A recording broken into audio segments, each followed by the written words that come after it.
Hey, it's Bradley J, and welcome to Just Saying. I'm just saying. Got a friend of mine, Marco, and I'd like to introduce him. Marco, how you doing today? I'm doing well today, Bradley. How are you, sir? I'm good, man. It's the first episode of Just Saying with Bradley J and Marco, and here's the whole layout. Marco and I both work in radio, and we always come across some like really weird stories or things that we see getting ready for our shows. And it always ends up Marco and I talking in a studio about these stories. And I was sitting there one day, and I was like, Marco, wouldn't it be cool if that we could take these stories that we found and that we laugh at and that we wonder, and it just brings up discussions that we talk about, and it's like, let's just put them on a podcast, a video cast. And you were cool with that. Oh yeah, it's too simple. We work in a business where we're surrounded by microphones, but yet we don't even hit record. In fact, we're doing all of our talking off the air where no one can hear us. So why not? It's kind of like the perfect sandwich. You got two of us, we're the buns, and then we got the meat. I'm just saying. This is the perfect thing. I'm just saying that's all that I'm doing. And to kick off the show, I want to ask you this question. Mhm. Um, do you use Google to settle arguments? I've got a friend of mine that we love to have the same discussions that you and I do. We'll hear a subject and we'll start talking about it, and all of a sudden, my friend, if he doesn't know the answer, and he's like, "Do you know the answer?" And I'm like, "No, I'm waiting on you." And he's like, "Hold on." He'll grab his phone and he'll pick it up and he'll be like, "Siri." And ask the question, and it's always like Google, and it never used to be like that for me growing up. Because I know I'm older than you are. I was raised in a different time. When I was raised, we had just had a landline phone, but Mhm. he always reverts to that when he can't find the answer. I'm one of those people who I like to try to figure out the answer. Even if that phone is in my hand, I'm still going to rack my brain to come up with the answer to the question. So, because you're younger, you probably were born and cell phones and smartphones and computers were around. Do you use Google to settle arguments with your friends? Of course. From which actress or actors in the TV show to how old this certain famous person is to do you really share a birthday with this celebrity with George Clooney? Are you really birthday twins with George Clooney? Yeah, of course. I think Google it's something that's given to us by technology, and it's there. It's a tool that we've used since I was in grade school. Research papers. Our teachers used to tell us, yeah, we used to go into the library and you had to go alphabetical order to find your stuff. And Yeah. it's stuff that I've heard before. We've been preached our whole lives. Then you guys have everything at the touch of your phone, at the touch of your computer, all thanks to Google. So yes, even from the most outrageous arguments that are settled in this very living room, Google is the tool that we go to for the resource. Okay, I want to read this because I got this off the internet. Of course, that's where I got the story off the show Of prep course. that we go. And here are some of the most common topics we use Google for when we disagree. One of them is recipe ingredients, which I'm like, just put it in. If it's wrong, it's wrong. You might make it better. Something else is grammar. Grammar is something Mm. which works for me because I'm horrible at English. Like I always like if I have to use the word your, I always have to remember it's you are. Like that's what I say when I'm writing. I'm like, is it your or your? It's like you are. I'm like, you are going to this. I'm like, okay, it's your. Like I have to do that. Some others are geography, like where something is, like you were talking about. Yep. Which artist sings a particular song, which I love music, and so I can actually tell you a song if you just tell me if it's like a slow song, a fast song, a medium song, if it's a male, what give me some of the words on it. And usually I can come up with that song because I've been in radio for so long and I love music. And that's something I pride myself on. So if you ever ask me anything about music, I'm not going to Google. I'm not going to my phone. Music's an interesting one because, working in country, you know who Josh Turner is based off those pipes that he has. You're going to recognize Josh Turner's voice no matter what because he has a very unique voice. Music, I usually go to Shazam for that, the music app. I really like using Shazam while I'm in the car and I don't recognize a song. That's cheating. The recipe one is interesting because What would people do before Google was around for recipes? I'm very curious because that's all I've done when I've learned to cook something new. I didn't go to a cookbook. I went straight to Google. The only time People I resort back to a recipe is during Thanksgiving. people wrote it down and handed it to you, and then you made your own little. You had like a Rolodex, or you had a little box full of. I remember that. Like I had people go over to their house, and their mom was going through their little box, and they're like, oh, so we're gonna have like whatever this tonight. Let me get the recipe out of my little box. And they would pull it out, put it up on off to the side, and then they would go through, and they wouldn't have to Google because they had it right there in their little box. Now here's some other things: the weather. And you talked about this, the actor or actress who was in a movie, spelling. Here are the top three, okay?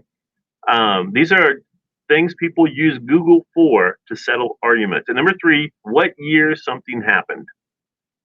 Okay. You see that? Yeah. At number two, politics.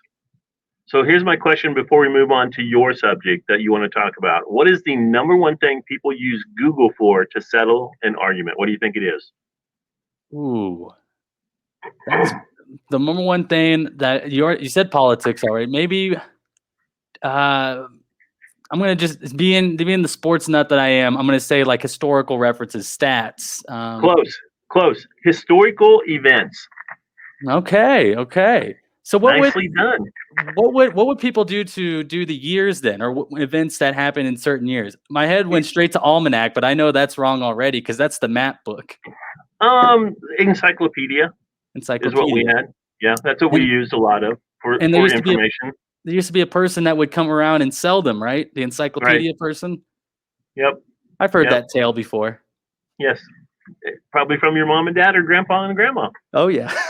My grandpa used to keep them all on his bookshelves. Older ones too. We had the encyclopedias at my house. But anyway, let's move on. Google searches. Stop doing it, people. It makes you dumber. You gotta learn things yourself. You can't just resort to your phone. I love that.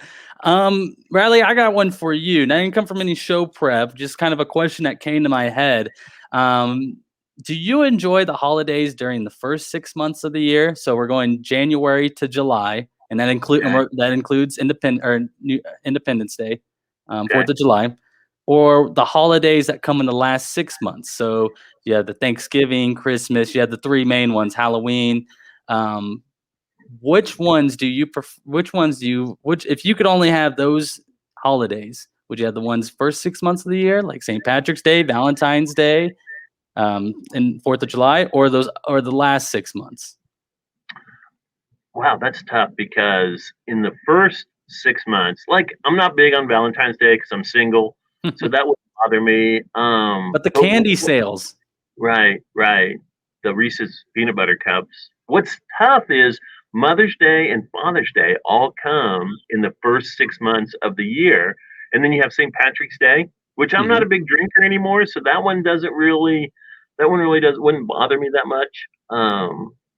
What other holidays do we celebrate? Valentine's Day, Mother's Day, Easter. I get together with my family. We're actually doing that coming up. We get together the Saturday before Easter so everyone can go and do their thing on Sunday. You have Memorial Day weekend as well. Labor Day. Yep. See, I'm not big on camping. Really, the only one that I really celebrate on is the 4th of July. I guess New Year's. No, because New Year's Eve. Do you get New Year's in the first 6 months? We'll give it to you because it kicks off the new year. Oh wow, but I don't stay up past midnight anymore. I'll tell you what. If I was younger, like in my 20s and 30s, the first 6 months would have been hands down my choice because I like to party. I like to partake in a drink, more than a drink. You get together with friends, hanging out, all of those things that you got to do with your friends. That in my 20s and 30s would have been the first 6 months of the year.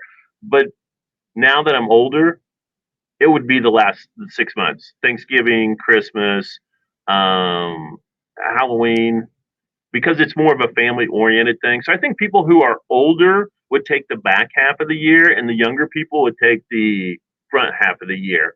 So we'd love to hear from you. You can email us. The email is down there, bradleyj@94country.com. Let us know. Would you enjoy the first 6 months of the holidays of the year or the last 6 months? What about you? Which one? I'm just thinking you're younger, but I don't know because you're big on your family too. You love hanging out with your family, so I'm going to be interested to hear what you have to say.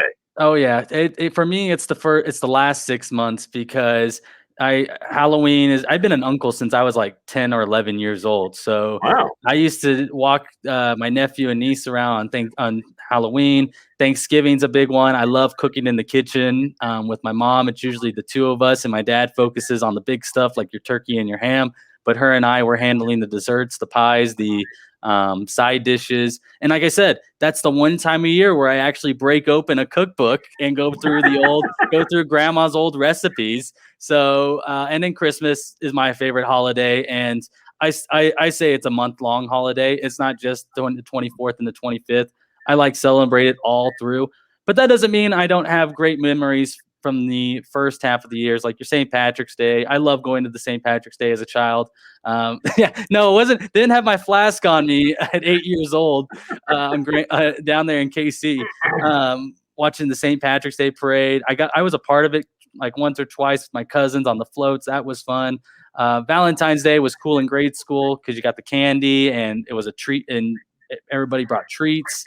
You had your big Valentine's Day party, and then we were a big camping family. We went to Clinton Lake a lot as a family, and so Memorial Day weekend was big for us as far as kicking off the summer. But as I got older now, I didn't celebrate 4th of July last year. I stayed inside, but I would definitely take the last 6 months, those holidays, over the first ones now.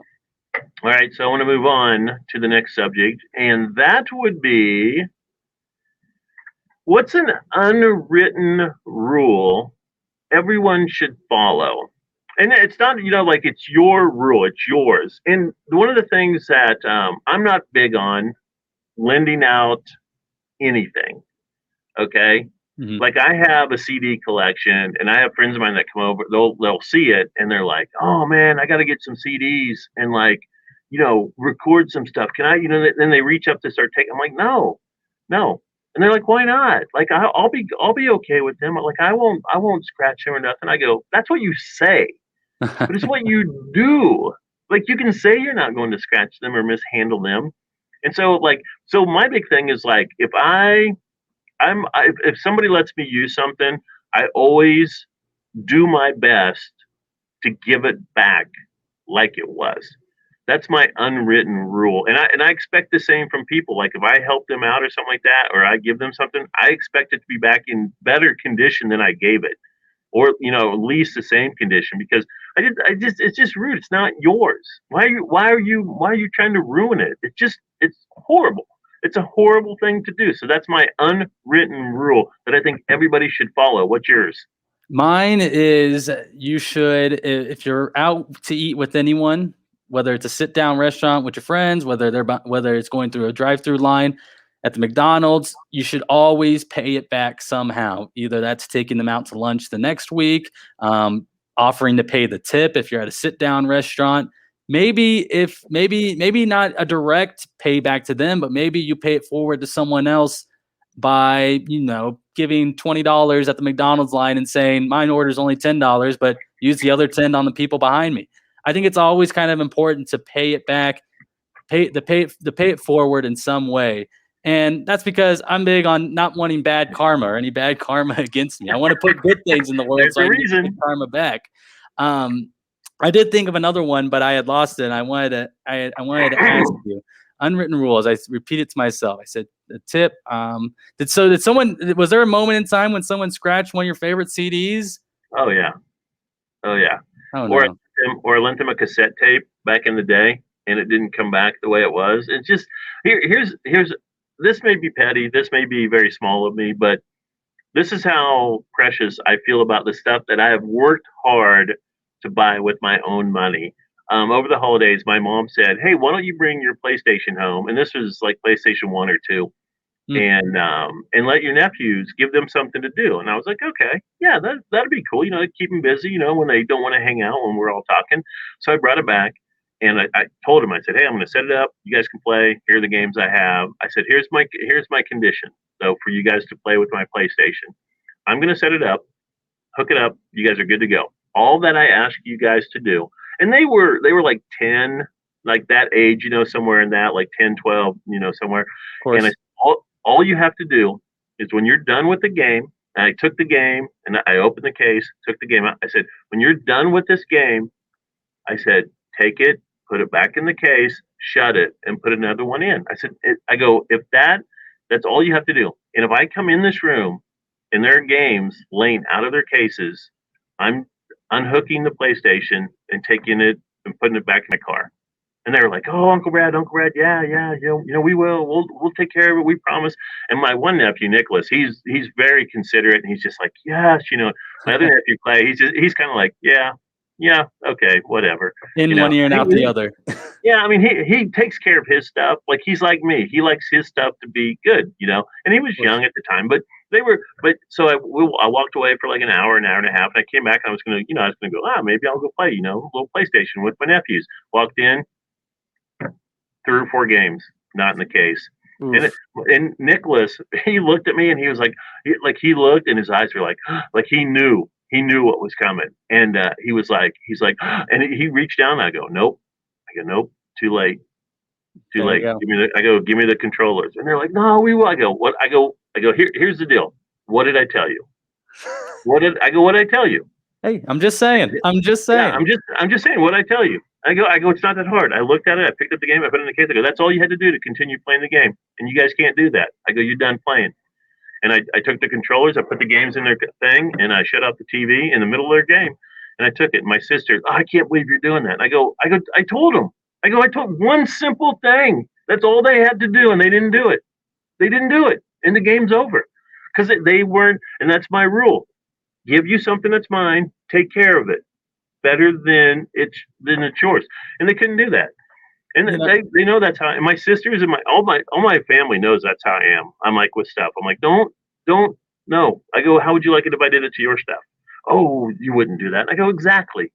Then don't do it to my stuff. So it was just an unwritten rule. I did find this. I found this on Reddit. okay. And here are some other unwritten rules everyone should follow that there are 2 of them that I really like besides mine. One was if you borrow someone's car, fill it with gas, or at least fill it back to where Hmm. it was when you got in the car. That's a very important unwritten rule. That's why I just like driving my own car, so I don't have to worry about that. But yeah, I do like that one. And the second one is if someone hands you their phone to show you a picture, don't look at other pictures. Oh Have yeah. you have you ever had that something like you hand your phone, you're like, oh, look at this picture, and they hold it, and they're like, oh, what's to the right, and you're like, no, no, no, no, no, that's not what I didn't say. Look at this picture and then swipe left or right. I said, look at this picture and that's it. Don't be that. I do like that rule. That's why you hold your phone when you hold. You go up to somebody, and you're like, hey, check this picture out, and then they want to hold it. It's like, no, no, no, no, no. This is my phone. You're not you're I, not I using it. I like that. I like that one because my mom is that person that thinks there's another photo on the other side that she needs to see. And it's like, no, I just showed you the one photo.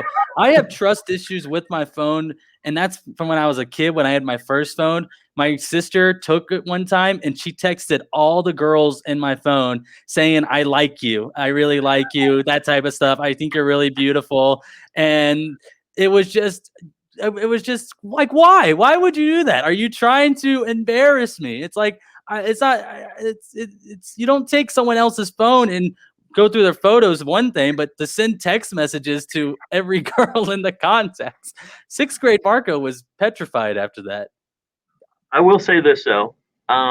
That's a sister's duty and Mm, job to do that to you. It's not right. It's not right. But you can be mad at her, but that's what she will do. Because I do things I shouldn't do to my sisters. Like people are like, you can't hit your sister, and I'm like, they go, you can't hit your sister's a girl. You can't hit your sisters. They're girls. They're women. I'm like, they're my sisters first, and they're women second. But they beat me. My mom. I'll tell you this about just real quick. My mom and both of my sisters. My mom, I had a loose tooth, and she got both of my sisters to tackle me in the living room, oh my try gosh. to hold me down while my mom was on top of me trying to put her fingers in my mouth to pull out my tooth. I felt at that moment the strength of the Hulk and I threw all three of them off of me because I didn't want them pulling my tooth. Well, no, it's like I don't want you taking my phone out of my hands, and I don't want you taking my teeth out of my mouth. Exactly. Okay, man. Hey, we'd love to hear from you about this. What's an unwritten rule everyone should follow? Email me. It's there on the screen. BradleyJ at 94country.com. All right, what do you got? You said, what are you just saying? What are you just saying? Oh man, I'm just saying a lot of things in my head right now. But the one thing we were talking music. What was it? Do you remember the first concert that you went to? No, Really? I Have cannot. you been I to do that many? not. Been to that many concerts? It's been so long ago, Okay. Marco. It's I want to say it was probably in Salina at the Bicentennial Center. I saw like Rick Springfield. I saw, and see, I know like 38 Special. I saw when I was Ooh. older. I saw, oh man, wait, so Well, my sister, I have a my sister follow-up always wanted to question to see my Rick answer. Springfield. Okay, Did you go with your sister? Was there ever a time where your mom told you, Bradley, you have to take your sister to this concert? Or Bradley, you got to go with your sister to this concert. Yes, so there's been a time. So my yes, first concert was a One Direction concert. Because Marco had to take his sister and her two friends to go see One Direction at Arrowhead Stadium because there was only one ticket and Dad wasn't going because what dad wants to go to a One Direction concert, and Mom wasn't going because, well, I don't like dealing with crowds and leaving the parking lot and everything. So what's the better idea? Oh, we could just drop off Marco and Mia and her friends to, my sister's name's Mia, drop him off, and that way we can pick him up. It makes it easy. So my first concert was One Direction, and it was a great concert. I won't lie. That night right there was the night I realized, okay, I get it. I get it. I get why people like these guys so much. But my next follow-up question to is, what to you, or in your opinion, was maybe someone who has had the best career post band? So Harry Styles was a member of One Direction, and they've split up for a while now. But he's right. probably the one artist out of them that's been the most successful since the split. Who do you think, in your opinion, has had the most success after a band splits up? So, well, Steve Winwood would be one. Okay. He was in a couple groups back in the day, and then he went out on his own. That's who I think Steve Winwood would. Man, I'm trying to think. Phil That's Collins came to my head. Yeah, Phil Collins because he was with Genesis and then he broke up. And see, Peter Gabriel was in that group too. I did not know I, that. I'm pretty sure he was. Now I'm doubting myself. Now I need Google. I need Google to help me out, man. Let's see. Steve Perry didn't. He broke off from Journey, went solo for a while, but his career didn't really take off. He had the Sherry song. Yeah, but that was it, man. I think John Lennon, after he broke up with the Paul McCartney, hey, Paul he's had McCartney. his career. I mean, it's kind of hard. It's kind of Michael hard though because Jackson.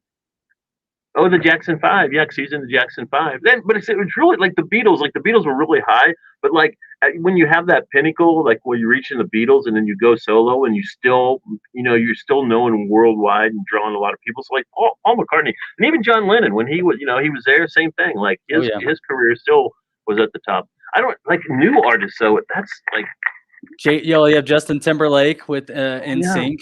He left. What about Nick Carter? Would you consider him Nick Carter was with the Backstreet Boys, right? It was Aaron Carter that was his brother that was solo. So would Nick Carter? No, I wouldn't say. I need Google for that one. I need to go back to Google for that one. But yeah, it's just kind of crazy to think about where their careers would have been if they would, if people would have stayed together as a band. What about Nicole Scherzinger from Pussycat Dolls? Even though she got back together with him, like she went on to like Does it count if they go on to like TV fame? Yeah, because that's part of your career. Moving on, you know what they say, moving on up in the business, something like that. I think. I'm moving on up to the top. Yeah, like new artists too. That's hard. I can't think of any more. Well, I think we really don't see bands as much anymore. No. It's kind of more of a solo career, and so that's what I'm thinking. I think Harry Styles, really the only one that comes to my head. Oh, we completely missed one. Blake Shelton's wife. Oh, Gwen Stefani from No Doubt. That's true. Mhm. Yes. I just thought about that. Wow. Look at you, man. You pulled that one out of the musical hat that you don't have on. That was good, man. Yeah, no Yeah, Google Gwen there. Stefani. No. Sometimes we don't need Google, do we? No. It's just kind of crazy. All right. So, Marco, I want to read a story that I found, and the title is "I'm a jerk?" Question mark. Am I a jerk? Question mark. Okay. The story goes like this, and this isn't about me. It's about somebody else. Okay. Gotcha. Um, You're a not a few jerk. I weeks. already know that. Oh, thanks. A few weeks ago, my wife Tara and I were watching my brother's kids for the weekend. Trying to kill some time, I took my 8-year-old niece bowling. Now, I am no pro bowler, so I wasn't in a position to teach. We were just having fun, or so I thought. We bowled 2 games, and leaving, she was mad that she didn't win. I said, just try your best and keep at it. If you do it a lot, you'll get better. She seemed all right after that. When my brother and his wife got back from their weekend away, I told my brother about our bowling adventure, and he was like, you couldn't have let her win 1 game? It never occurred to me to let her win a game. His question, am I a jerk?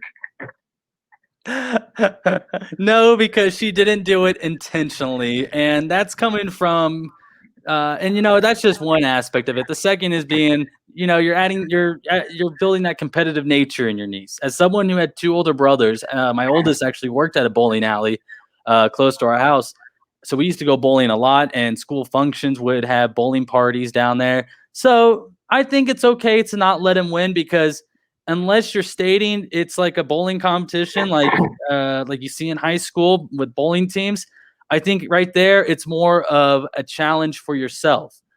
So that her niece, don't see it as you lost to your aunt. See it as you scored whatever you scored. The next time you go bowling, try to improve on that. So no, I don't see it as that. She's not a jerk. This aunt is No. not a jerk. Well, it was his uncle. It was a guy. Wasn't it a guy? Oh, uncle. Yeah, it was uncle. It's Oh, an well, uncle. this uncle is not a jerk. Okay. So here's my thing. I don't think he's a jerk either. Okay. I just don't. And I'll tell you why. Because when I play games, my family, first of all, to give you a setup, is a very competitive.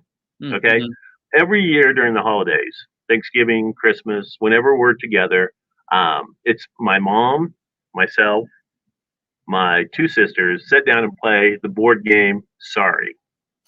No. And people always they're like, oh, you play, oh, that's so much, they're like, oh, that's so cool, that's so sweet that you get your mom and your 2 sisters and you sit at the table and you play the game of Sorry, and I'm sure you let your mom win. I go, oh no, no, no, no, my mom has to win. We don't let her win anything. We took my mom on Mother's Day miniature Mm. golfing a couple of years ago, and we've done it a couple of times. We don't let her win then either. Even on Mother's Day, she's got to win by herself. That's how competitive we are. So that's what I think. And I think he did the right thing too. He says he's not a teacher. I mean, like the bowling aspect in the story, he's like, I'm not a teacher. I can't teach her good form. I can't, teach her to spin or anything like that with the bowling ball. But he did give her good advice. And I'll tell you, and what I'm talking about is he goes, just try your best and keep at it. If you do it a lot, you'll get better, which basically comes down to just telling a kid to practice, which no Yeah. kid wants to practice. Just like Allen Iverson, practice. But you know what I mean? Like no kid wants to practice, but he gave her good advice. If she wants to get better at something, which is we all do, no matter what age. If you're a kid, you're an adult, you have intelligence, you're smart, you know that if you want to get good at anything, you have to take the time and practice. And again, we'd love to hear from you. You can email us, BradleyJ at 94country.com. Let us know what you think. Is that uncle a jerk for beating his niece in 2 games of bowling? You can be like Marco and I. He's not a jerk, man. He's just winning. He was better. He was better. He's just he's just giving her that his niece the competitive nature. That's all right. Exactly. All right, you got one more? No, but I was gonna say, I guess going off the story, what was it board games, family night that instilled the competitiveness in you that wanted to get better in something as a kid? For me, it was getting my butt kicked in 21 in our driveway as a kid with my two brothers. I always resort back to them, but that's what it was. I was the youngest of three brothers, and so it was always competition, elbows being thrown. No, there was plenty of nosebleeds on my side, but it made me a better rebounder because of the height difference, and unfortunately, not a better outside shooter. So I didn't get that. I didn't pick up on any of that, but I'm just saying, it's just one of those having siblings puts competitiveness in you. Well, I'll say this: amongst the family, like my dad and my two sisters and my mom and I, we're very competitive against ourselves. We're not like throwing elbows or punching or calling people names. Not at the table. No, we just want to win against the other people. Like when we play a card game, it would be the two people, and we would want to win. Like it was that kind of deal. And are we outside of it? We are competitive outside of it, but we understand that people are better. Like people are better at Right. we're better at basketball than I was. Like so, I had a neighbor across the street, and both of them played like college basketball in a Oh, small wow. and so they would ask me to come play 21, and they would be shooting left-handed, and I couldn't shoot, and it was Mark Spears and his brother Mike, and they would just be like, if you want to win this game of horse, like you have to practice with your left hand. Mm. And so it made me practice a little with my left hand, but I never got real good at it. And they would just kill me. I'd be out like, they're shooting long shots and stuff. And so they were older than I was, but it teaches you. You're just like, you know what? You're not good at everything. You got to find what you're good at and just keep practicing that, and you'll be the best at it once you get there. Okay, I want to end the podcast just saying, Marco, with real quick, just first thing that pops in your head, I'm going to give you a headline, and just the first thing that pops in your head, just one sentence or a word. Okay. The headline is Viagra might also make your life longer. You like it or not? It does extend some portion of your life. Okay, moving on. Heinz is dropping some new sauces. One is with spicy wabasi, or I don't know. I think that's how you say it. Is it wasabi? Wasabi. Wasabi and garlic. It's called. I can't even pronounce the name of it. Would you try that sauce? Is it aioli? No. Garlic It is aioli. Yes, garlic aioli. Yes. Would you try that with wasabi sauce? Yes, I'm always willing to try anything when it comes to food. Okay, so with the other one they dropped, it's something called Hanch. It's hot sauce and ranch. Are you down for that one? Oh yeah, that would sound some good on some pizza. And then tarchup. It's made of tartar sauce and ketchup. Would you try that one? I've already done it myself. Oh yeah, plenty of fish fries where I've mixed the ketchup and tartar sauce. All right, Heinz is putting these out, but you can only find it in Canada. And finally, the last thing. Half of us are embarrassed to order our favorite drink at the bar. What's your favorite alcoholic drink, and do you order it at the bar? So I'm just a beer guy. I like doing that. I probably wouldn't order a vodka Red Bull like how I used to back in my freshman year, because that is the go-to at the Hawk here in Lawrence. But I'm not embarrassed. No, you know what? Screw it. Give me a vodka soda. I'm healthy. You got to accept that thing with pride. Just to wrap this up, I had a friend of mine say, you can't order, as a man, you can't order a margarita at the bar or a daiquiri. And I was like, yeah, but I like margaritas. This was way back in the day, okay? This isn't now, because now I think everyone's drinking a margarita. But he said, yeah, you can't order margarita. It's not a manly drink. And I was like, I like margaritas. I'm gonna order one. That's just dumb. I was like, that's just stupid. Stupid to say, first of all. And just so you know, my go-to drink is Captain and Sprite. That's my go-to drink at the bar. Love it. And for a beer, I like Amstel Light. Not embarrassed to order either one of those at the bar. That was one of the running gags on 2.5 Men with Alan Harper. He would always order a appletini. There you go. That's which perfect. I never tried, but I wouldn't order it because I don't usually like apple flavored drinks other than apple juice. You should try a martini. Okay. But only one though, because they will mess you up. I'm just saying. I'm just saying because they get a lot of alcohol in it, man. They do martinis. I've had some, and whoo, that was quite the night. A night I'll never forget, man. It was a good night, a very good night. Anyway, thanks for joining us. I am Bradley J. along with Marco, and together we're just saying. We're just